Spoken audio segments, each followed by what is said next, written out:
Everyone talks about investing like they can do it in their sleep, but what do you actually need to do to get started? Well, in this video, we're going to go through the answer to that question, step by step on the things that you need to do to be able to start your investing journey. Whether you're new to investing, it's something you've been thinking about for a while, or it's something that maybe you've even already started, this video is going to provide you with some key tips and insights on how to maximize your earning potential as you start out on your investing journey. The truth is, you can start investing with £50 and it will take you about 15 minutes. But really, what do you need to know to be able to make the most of that £50 and start off on the right foot? Well, by the end of the video, hopefully you're going to know the answer to that question. We're going to go through this step by step together on this journey to find out if it's the right one for you. So let's get stuck in. Before we get into all of the individual points and tips that we're going to go through, it's just really important that I say at the top that nothing in today's video is financial advice. This is all just tips that I've learned on the journey that I've been on so far for my investing and starting to grow my wealth, and I'm just passing on some of the information that I have learned on the way. But now let's get stuck into those things that I said about that are going to help you get started on your investing journey. Before you even get started with investing, you're going to want to do some prep work. Think of investing like taking an exam. Before you go into that exam, you do lots of revision, lots of research, lots of prep work to be able to allow yourself to get the best grade possible when you go into that exam. Well, investing's no different. I'm not talking about sitting down and spending hours and hours researching individual stocks to find out exactly which one it is you want to invest in. Instead, what I'm talking about is making sure you've got yourself a good financial base before you get started on your investing journey. Doing all of that prep work to make sure your finances are in order that allow you to commit to investing for the long term. Investing is about locking away money for a long period of time. So if you're not set up to be able to cover your finances in the short term, locking away your money for the long term can be really risky. So there's three key things that you're going to want to think about before you even start your investing journey. The first of those is making sure you've got yourself an emergency fund. By an emergency fund, I mean a cash pot of money that is easy for you to access that can help you cover any short-term emergencies, bills that might come up that you're not expecting. The second thing you're going to want to do is make sure all of your high interest debt is paid off. There's no point investing money into stocks and shares or whatever you choose to invest in if it's going to earn you money, but then you're going to be losing money on interest on high interest debt that you've currently got in your finance system. So you're going to want to prioritize getting rid of that debt first before you start investing, because then your investment gains will be maximized. And the third thing you're going to want to do is make sure you've either got yourself a budget or a financial plan mapped out so that you know where you're going and what you're trying to achieve. There's no point doing this without having an objective and also knowing how much money that you can contribute towards it. So a budget's really key for being able to help you do that. If you haven't got any of those things sorted, don't worry at all. That's just the first step. I've done videos on all three of those things individually, and I'll link all three of those videos down in the description. So go and check those out because they'll help you get off on the right foot with your investing journey when you've got those three things sorted. But when we've got those three things boxed off, we're set up now to really excel with investing because we've got our short term covered, and that means we can focus on the long term and getting money into our investing account. Now you've done the groundwork, you've done the basics that are going to set you up for long-term success with your investing. And now you've done those three key things, the next thing to think about is, why are you investing? What is your long-term goal? If you just come into investing without any form of goal or not aiming towards anything, you might start off really well and be consistently putting money into your investing account, but it leaves you really viable to spending or withdrawing that money later down the line.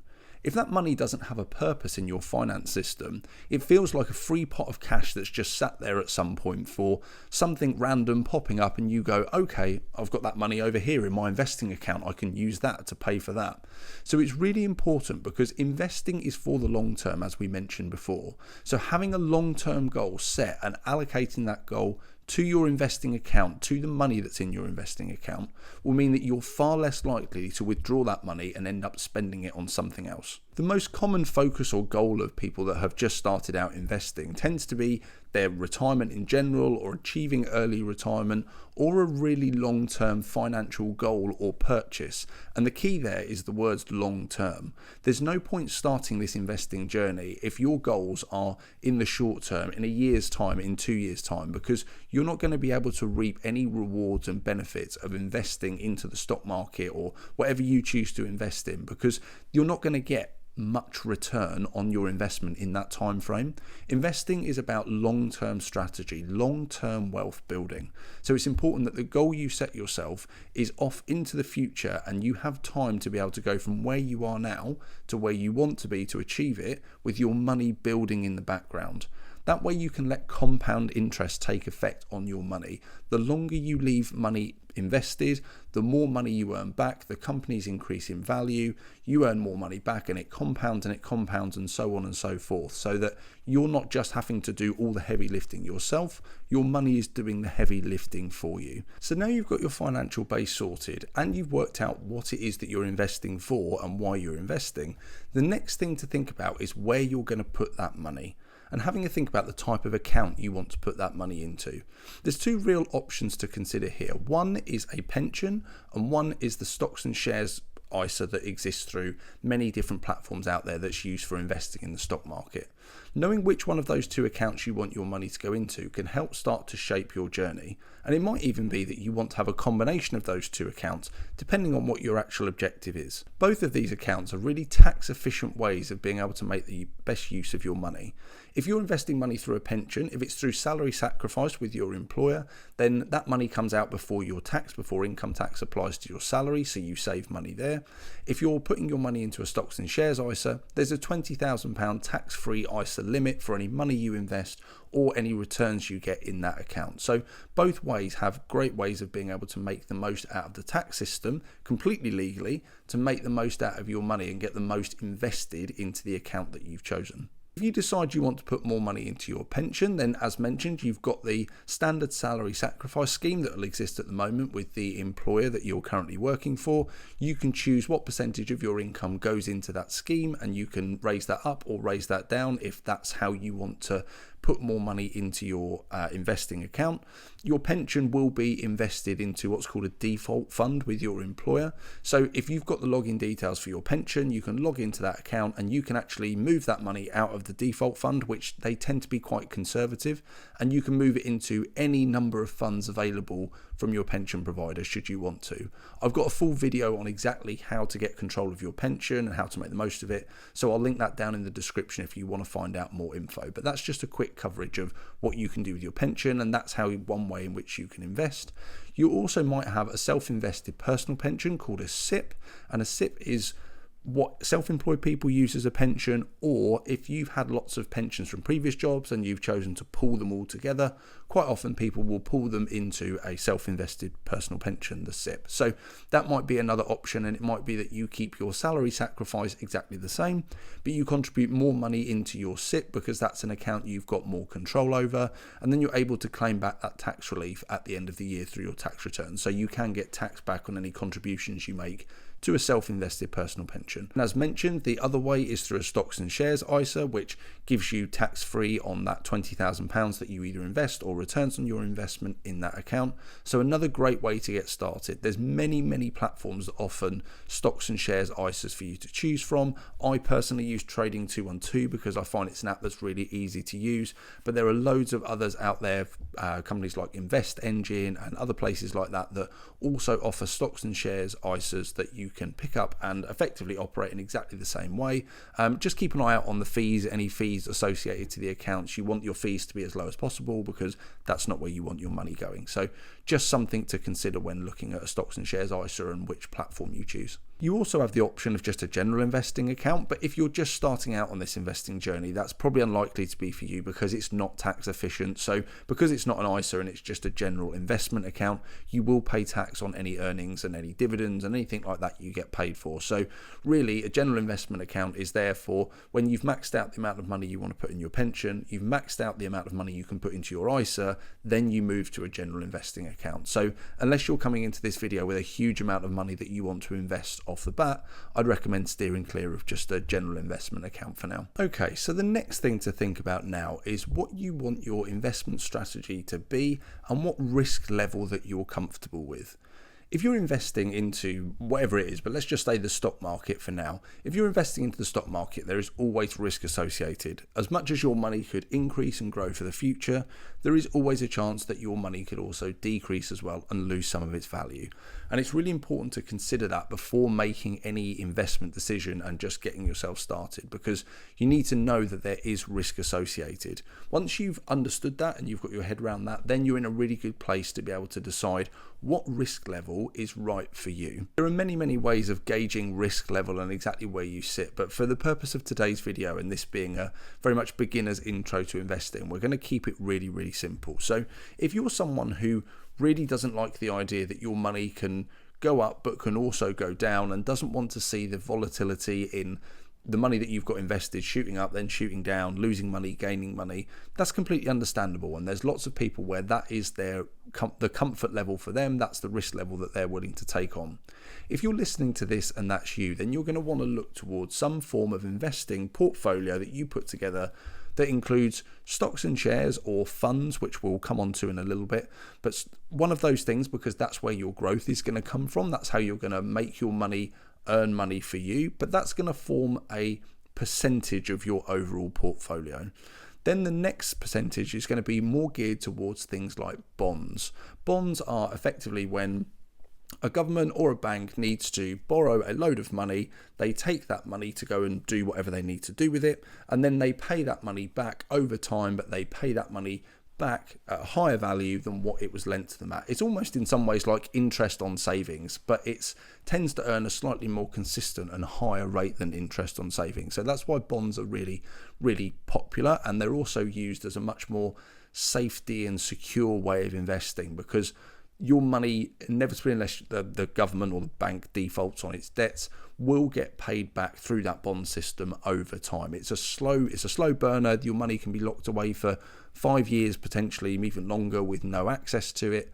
But over that time, your money grows and you get more money back than you put in. So that's why lots of people like to have bonds as a portion of their portfolio. So if you're wanting to remove a lot of risk, then I definitely recommend looking into certain bond funds that you can pick up on an app like Trading 212, looking to find some bonds that you can put into your portfolio that give you a bit of an anchor.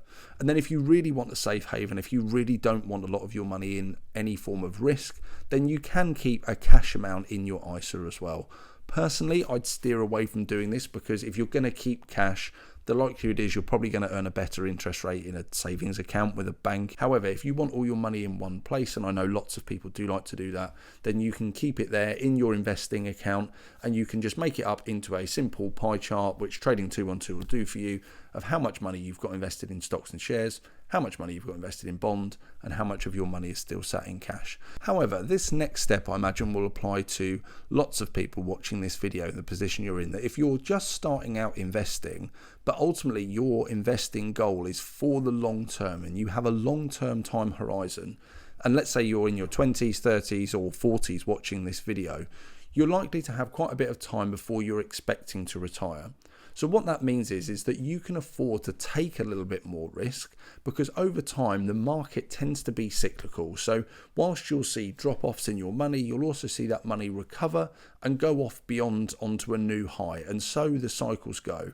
If you're investing for a long time, you've got more chance of being able to ride out these cycles and ultimately end up with more money than you started with at the beginning. So this is a higher risk strategy, of course, but because you've got that longer term time horizon, it neutralizes some of that risk. In a higher risk investment strategy, you're looking at putting a majority of your money into stocks and shares, into ETFs, so that your money is more planted into companies that are likely to grow over time. If they grow over time, that means you earn more money. That means that money goes back into your investing account. It compounds, you continue to grow, you own more stocks and shares, more parts of your fund that you're invested in. and so on and so forth. So your money can really start to grow over a 20, 30, 40 year time horizon into a significant amount of money that can help you for early retirement, your general retirement, or those long-term financial expenditures that we spoke about right at the start of the video. So knowing your risk level is really, really important on being able to decide which direction you want to take with your money and how you want to set your investment account up. Your strategy is also really important as well. I've got a whole separate video on investing strategies. I'll link that down below. But just knowing whether you're wanting to invest in ETFs, which we've mentioned before, exchange traded funds, which are effectively a sample of all of the big companies in the market, the top companies in the market or in across the world that all feed into one fund, or actually you want to chase dividend investing and you want your companies to be paying money back to you that you can compound over time. And there's lots of other strategies as well. So just knowing what strategy it is that you're going after from an investment perspective will be really helpful in helping you get your money into the right account and into the right places to grow for you for the future. Okay, so you've done the hard work now. You've sorted out your financial base. You've decided why it is you're investing, what account it is that you're going to invest into, what your strategy is and your risk level for investing. You've done all of the hard work. You've set yourself up a framework to now be able to excel by starting investing.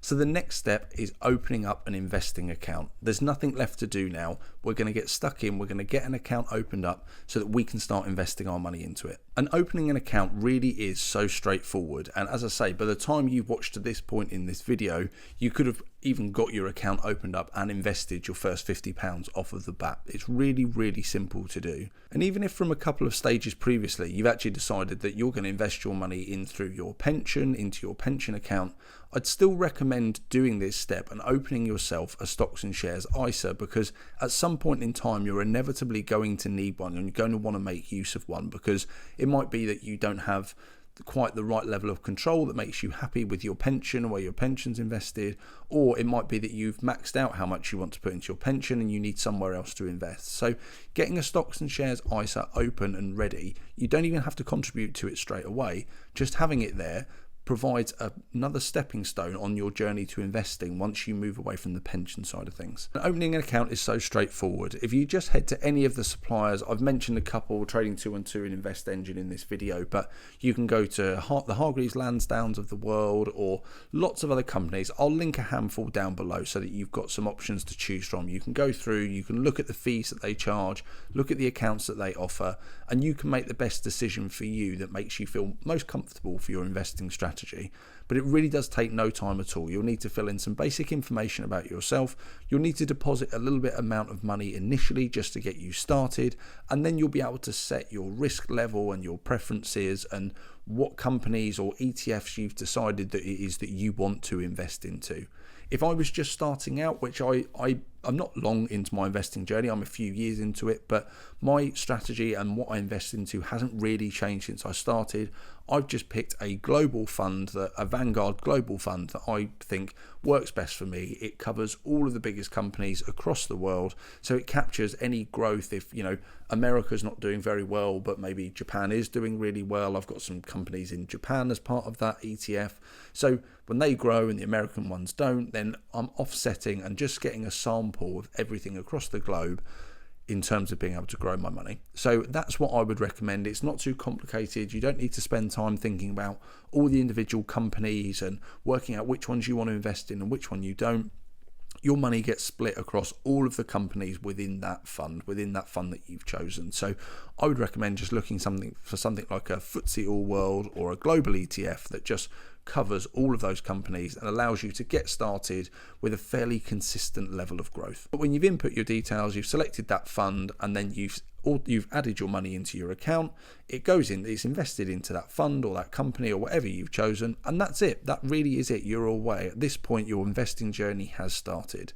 But once you're underway, it's really keen to make sure that you stay on top of it, and there's also some key mistakes that you don't make. Some of those mistakes that come up, first of all, is trying to time the market. There's no point sitting around and waiting for when you think is the ample opportunity to invest your money into the market, because that opportunity will never come up. It'll always be if the market is declining, you'll always think, oh, it's going to decline another day, so I'll wait another day. And that will be the day that it turns and it starts going back upwards again.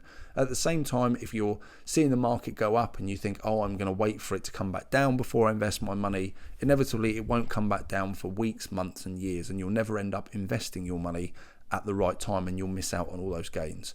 Just invest your money on the day that you decide to open your account, whether that's an all-time high or an all-time low. Just get your money into the account and then consistently keep investing over time. Automate the payment that's going into your account so that every single month when you get paid, that portion of your money that you've decided to invest goes off into your investment account and away you go. You don't even need to worry about it. You've set it, you forget about it, and off it goes into the future. That's what I would recommend in terms of getting yourself started.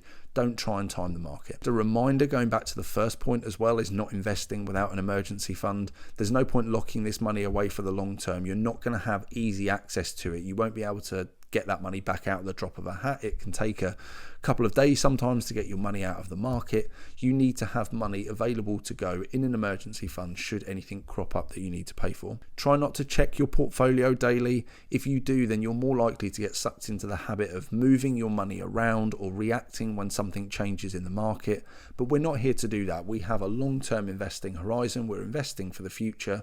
So we just want to leave our money where it is and let it ride out the cycles of the market. Most importantly, don't expect to get rich overnight. This is not a get rich quick scheme. This is simply a way of growing your money for the long term. So if you invested your money off the back of this video today, don't expect to come back to it tomorrow and see you've doubled your money. That's, whilst not impossible, that's highly unlikely to happen. So not something that you should be thinking about in the short term. Again, this is a long-term play, a long-term horizon for 20, 30, 40 years in the future.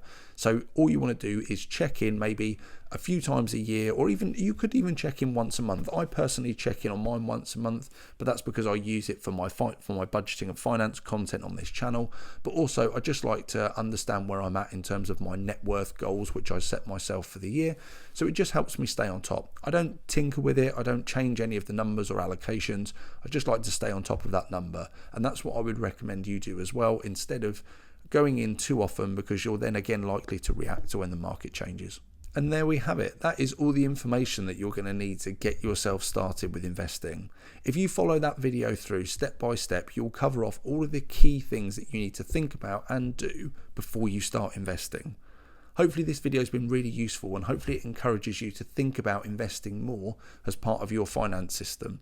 It's something that can be really important for building long-term wealth and helping you build those and reach those financial goals that you've set yourself. If you've enjoyed the content today, don't forget to subscribe to the channel. Also drop down a comment below for any other things that you think people should be considering when starting out on their investing journey, or if this video has inspired you to start out on your investing journey, I would love to hear about it. So please do drop it in the comments. But other than that, all that's left for me to say today is thank you very much for watching the video, and I look forward to seeing you on the channel for the next one.